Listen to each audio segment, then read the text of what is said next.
Hello everybody. Hopefully you've come prepared, done your reading, because I'm not going to read through the book today. I'm going to say a lot of the things literally from some notes that I've taken, and these notes are literally coming from the experiences I've had in the market and some of the information I'll be able to take from the book to apply. If you think that this book or some of the experiences I share are literally going to be exactly how things work out for you, I'll be the first to tell you that's not a reality. That's not going to be a reality with this or anything in life when it comes to looking at someone else's success or experiences and trying to predict how you're going to do. All right, so I'm going to get going. Penny stocks, by definition, are typically stocks that trade under $5 per share. For me, in my experience, I like to trade stocks that trade between what I call 0001 and 10 cents. 0001 is nothing more than 0.0001.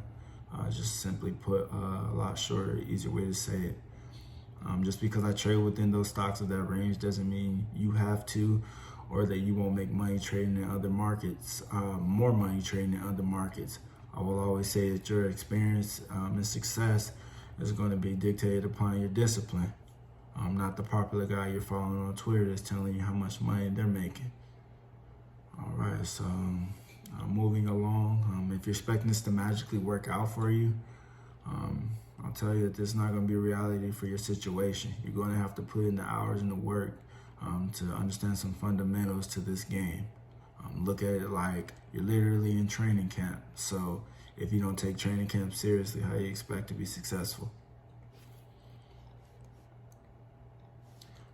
From my experience, I think that to be good in the investing world, it requires patience and the willingness to adjust, adapt, and thrive. Experience will teach you this is not like gambling in the casino. The due diligence required will help you understand that each company is also unique in their own way. For me, penny stocks are so appealing because you can see a little bit of money turn into a lot. Later on, we'll mention a little bit about the $200 to $200,000 process, so you can see how that can or might not work for you. Throughout this journey, we'll expose many different ways you can lose a lot of money carelessly trading in the market by not doing your due diligence. Most companies trading in the penny stock world typically need to raise funds to operate. Quite naturally, they do this by selling shares into the market. Shareholders, who are us, buy the shares through the market, like brokerage, TD Ameritrade, E-Trade, Schwab, whichever you may feel is more suitable to your needs and how you want to trade. Be sure that you know your limitations within your broker, because you might not be able to buy penny stocks. Also, make sure that you're aware of the 3-day trading rule if your account is not at $25,000 or more. As you grow as an investor, you will realize also the many different things that make a company valuable. It's important to know things like what sector the company's in, the CEO's background, track record, and some other things I'll name later down the road. Financials to me are very, very important when it comes to finding a good long-term company, in my opinion. Revenue, net income, expenses, liabilities, and assets are some of the things you should always check out when deciding is a company suitable for you.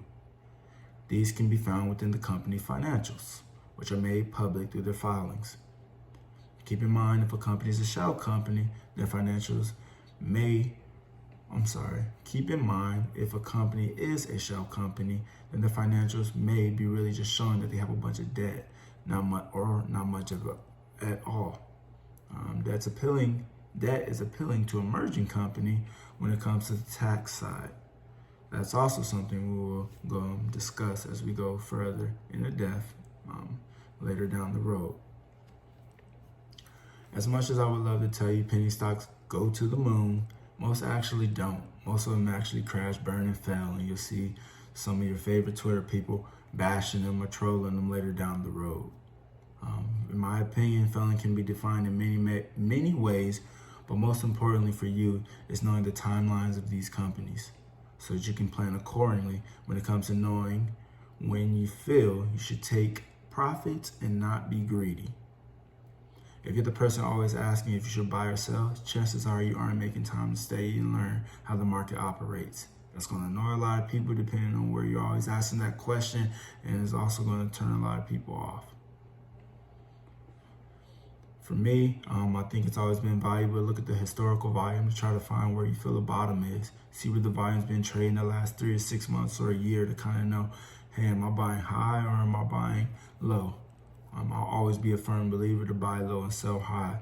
So I'll always be the one explaining to you why I feel. Get a discount for your shares. Get a discount, you can sell them high later for much more profit. Falling in love with a stock, I feel like, is the worst thing to do. Every investor, if they've been in the game long enough, has a horror story about how a stock ran to the moon and they sold it on the way down and was sick because they could have secured and locked more profits. Through experience, it's also helped me to align my goals with my patience, to see how I might want to take some profit here, move it into a new company, and then try to ease on out. Most penny stocks fail or have a bad reputation because they're subject to scams and are highly volatile. You may walk into your day job up $10,000 and by lunch be down $15,000 because a company released bad financials or news. Yes, this might not be for you. I'll be the first one to tell you, being able to stomach different losses, losing money hits everybody differently. So if you're the type where you feel like you might lose sleep, be stressed out, not be a happy camper throughout your daily life, because there's definitely more to the market. There's more, to life than just the market, then this might not be for you. If you like to make a lot of money or make profits and move, or how do I say this, allocate funds elsewhere, this might work out for you. I'm not here to try to sell you a dream. I'm gonna give you the reality of this can take you financially to wherever you want to go, or you can be back broke. One thing about the OTC, you're learning through experience. There's a lot of people that are highly manipulative. I always say the OTC is the land of the highly manipulative and the inexperienced. So you mix that in with why prices and companies rise and drop on good or bad news, you'll see why. Simply put, you also see people pumping a lot of different, what I call bullshit stocks, terrible share structures or no operations at all. The better you spend time training and learning your fundamentals, it'll make it a lot easier down the road to sift out good companies and good investors, because there's always somebody usually trying to get you to buy their shares for a higher price. And for me, if you can't tell me about a stock when it was at the bottom, I don't give a damn about you telling me about the stock when it's going up, because everybody can see that. Not hard to me, in my opinion, to do. If you like to trade solely on volume, understand that this may be a difficult task, not only to explain and master, but when you're just starting out, there's so many different variables to why a company may be going up or down, where you can really lose your mind trying to just be in and all over the place. I do feel like what they call FOMO, buying on the fear of missing out, can be like throwing your hard-earned money into a fire pit. Like I told you earlier, people say anything to get you to buy their shares. Personally, I've lost thousands of dollars buying into stocks I didn't understand at all. Looking back, I guess you can say I've literally paid for lessons in the market. Doing your research, you will understand that to only buy what makes sense to you. Also, depending on your entry position and how much money you've invested into the company, your patience will vary. I'll be the first one to tell you, just because I really like a stock doesn't mean you should really like the stock. I got in much lower than you and got much more shares. I might have got a bad entry position and had to average down, or like the company so much that I averaged up. There's so many different variables of how you can move within the market to better suit your financial goals. Moving along, price per share. It indicates how many shares you can buy based on how much money you have. To keep things simple, the money that you have and want to invest, if you divide that by the price per share, it will tell you how many shares you can have. So my example I use is $1,000 investment divided by a price per share of 0.002 will give me 500,000 shares. I do feel like when the market's closed, go ahead and make time to play with your broker, buying, putting in orders, whether it's a limit order, putting in the price per share, calculating your shares that you can buy. The reason I feel like this is very important because you definitely don't want to be the person always calling your buddy or your friend to ask them how to place a trade.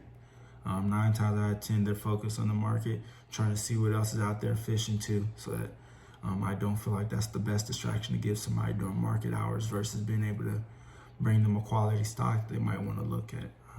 I do feel like time is extremely important, so bombarding people with basic answers that you can really find out on your own outside of market hours is, I feel like, not the best thing to do, for lack of better words. Also, you need to factor in your trading fee. It varies on your broker, so know your broker and know your trading fee and factor that in as well. Most trading fees I've seen right now go between $5 to $7. I'm sorry if you think that's a lot for you. It's how the game goes. Some of us used to have to pay $9.99 per trade at one time, so they've actually lowered it. Market capitalization is the value of a company that is traded on the stock market, calculated by multiplying the total number of shares by the present share price. Moving along. When it comes to penny stocks, if you let someone who has experienced little to no success tell you this isn't for you, then you may be walking away from a chance to really make yourself financially free. But in my opinion, being financially free is solely dependent upon your work ethic, your ability to learn, grow, and adapt. As you've seen, not just with stocks, but in life, most want success but have a poor work ethic. If this was not the case, I do feel like there would be a lot more rich and wealthy people. If you always feel also in the market when you're starting out, you need to always make a trade, I need to make a few dollars a day, this and that. Realize that definitely will leave your ass open to lose a lot of money. Simply put, the law of averages of somebody moving their portfolio around a lot, especially when they're just starting out, most of them do fail. So this is a game where you really want to play where the odds are in your favor, and starting out thinking you got to move money and make a trade every day, definitely leaving yourself liable to be losing some money. So I do feel like learning the basics are worth far more than any millions or thousands you'll make in the market. No matter how much you think you have, when I'm speaking from a money standpoint, yes, if you don't know how to manage, you can lose it all in the market. I'll be the first one to tell you the market don't give a damn about your feelings. It will clean your ass out and be asking if you want to make another deposit to lose more money, simply put. Within my notes, I do go over the large, mid cap, and micro cap, the different dollar values of what they're worth. But I'm going to keep moving along. I'm assuming that you all did do some reading, so I don't want to touch on every single thing that first chapter did touch on.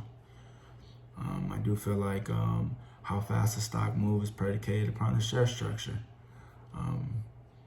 For me, I do feel like I can get a lot higher returns, as I mentioned prior, for companies that are trading much lower in value, from 0.005, a penny to 10 cents, things like that. Understand that 100% is 100%. When I say that, I'm talking about if you're trading from 0.001 to 0.002. If you're trading from 1 cent to 2 cents. If you're trading from 10 cent to 20 cent. 100% is 100%. Always have your goals of buying and selling set upon how many shares you're buying and where you see this company going. Where you see the company going, you will see over time, will be predicated upon you knowing the timeline of the company. Good companies to me have always been transparent. If I got to guess when they're going to provide value, I'm gone. There's too many better quality companies out there that are being transparent and following through. If you want to stay with that struggle story and ride that wave with them and feel like you're part of that company, go right ahead. I'll be the first one to say, as an investor, you're not married to none of these companies and you don't know them, you don't owe them anything.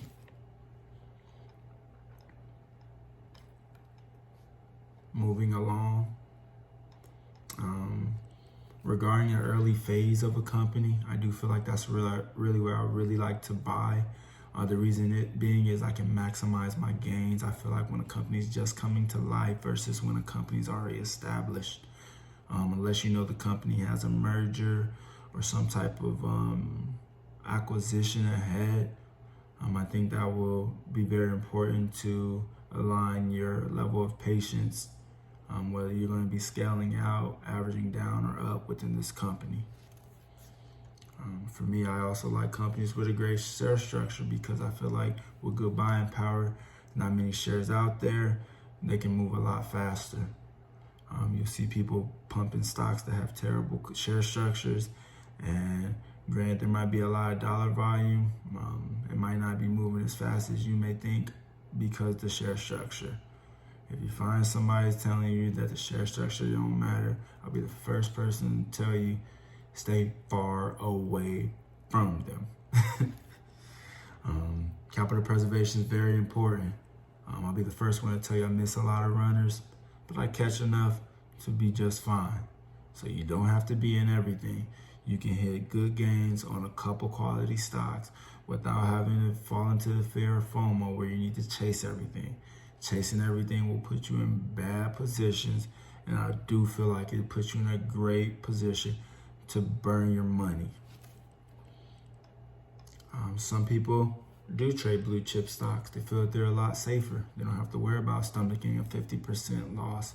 a 50% drop in a day. For me, I'm much more aggressive in that aspect of how I trade my portfolio. I do like to see massive gains, so I do like to trade stocks that are trading better, as I mentioned earlier, just coming to life. Because for me, a 5 to 10% increase, it doesn't really suit my goals where I'm looking to buy into a company to see anywhere from a 500% to $10,000 increase. Beware of heavy dilution. Check the filings. I'll be the first one to tell you, check the filings. Check OTC, see where the share structures were updated. That's also very helpful. The reason I do say that is when I first started, I used to stay in companies that were diluting heavy and they drowned me out. I don't care how deep you think your pockets are unless you got a hedge fund. Most investors don't have, in the penny stock world, that type of money to weather a dilution storm, so to speak. Excuse me. If it is light dilution, I will say that I will take that as a chance to average down and grab more shares because I do see the value of it moving in the future. Patience pays. Patience pays if you know you're in a quality company. Lawsuits are something else that are very attractive, especially when the settlements may be in favor of the penny stock. Getting a good payout, that's something that can be used to fund new ventures and make the company worth a lot more. Intellectual property events such as trademarks and patents are very important as well. As I mentioned earlier, I'm assuming you did your research and your reading prior, so you're aware of how these can be valuable to a company. As I touched on earlier, financial results, increases in sales, reduction in debt, these are things that are very, very attractive to a company. I do appreciate you all for taking the time to listen out. As I mentioned, I am not a financial advisor. These are things I've been able to learn through my years in the market, and just hoping that they can be valuable to you to help you be able to take some of it maybe and make it better suit your trading, investing style, where you can meet your financial goals. PSG, take care, I'm out.